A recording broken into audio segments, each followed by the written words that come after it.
Namasté, bonjour à toutes et à tous. Nouvelle vidéo, nouvelle pratique de yoga, Alasana, la posture de la charrue. Elle fait partie des grandes postures dans le yoga.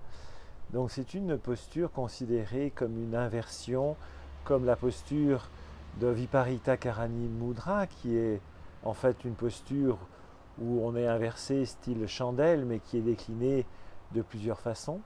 La chandelle elle-même, ou les postures sur la tête. Pour le Hatha Yoga, elle n'est pas forcément considérée comme une posture d'inversion. Pour le Hatha Yoga ou d'autres yogas, elle est considérée comme une inversion, puisqu'on aura la tête en bas et le bassin fessier au-dessus, et les jambes étirées, parallèles ou en oblique par rapport au sol.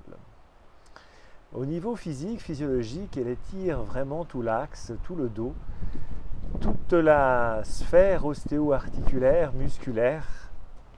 Il y a un peu de vent aujourd'hui. Et cela donc permet vraiment d'agir sur le bassin fessier, sur la colonne, sur la nuque. Au niveau énergétique, elle permet d'avoir des souffles affinés, beaucoup plus fins, travaillés.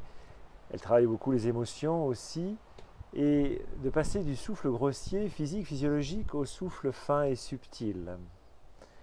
Au niveau mental, elle permet évidemment de débloquer, dénouer les tensions au niveau des pensées. Elle agit sur le chakra de la gorge, Vishuddha chakra, et elle permet justement une purification. Nous allons donc montrer la posture. Il va donc s'agir de se placer de la sorte pour démarrer, allongé, les pieds au sol, les genoux fléchis, les bras le long du corps. Évidemment, donc les pieds et les jambes seront au-delà de la tête.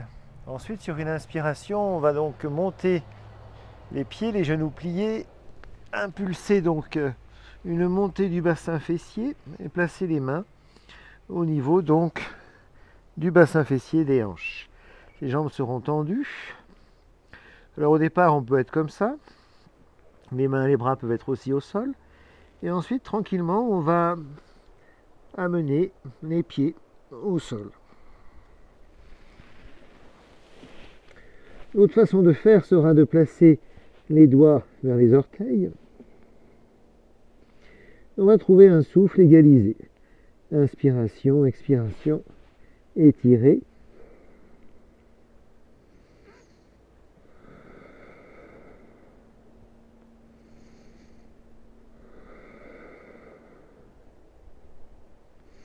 Dans lequel aussi on pourra trouver une rétention à plein, une rétention à vide, ou juste une rétention à plein, ou juste une rétention à vide.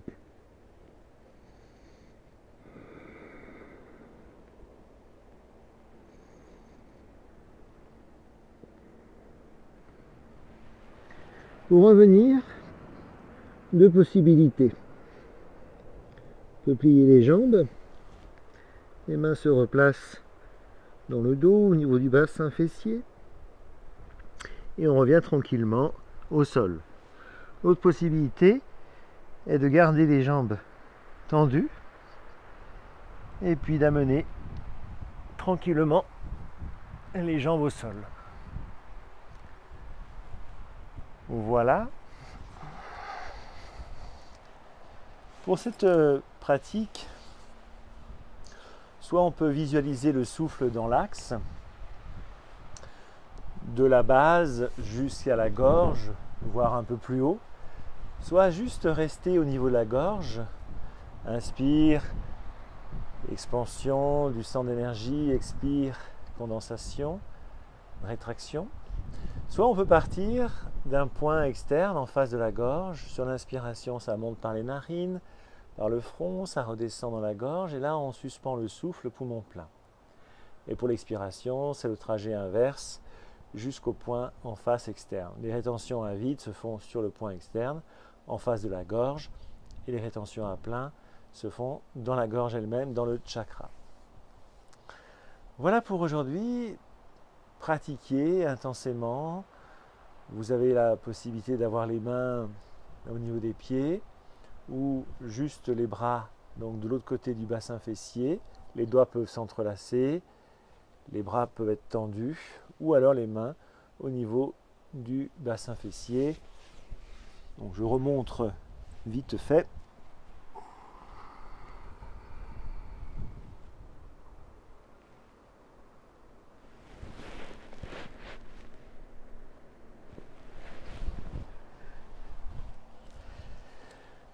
Et puis voilà, merci à vous, bonne pratique, bonne journée.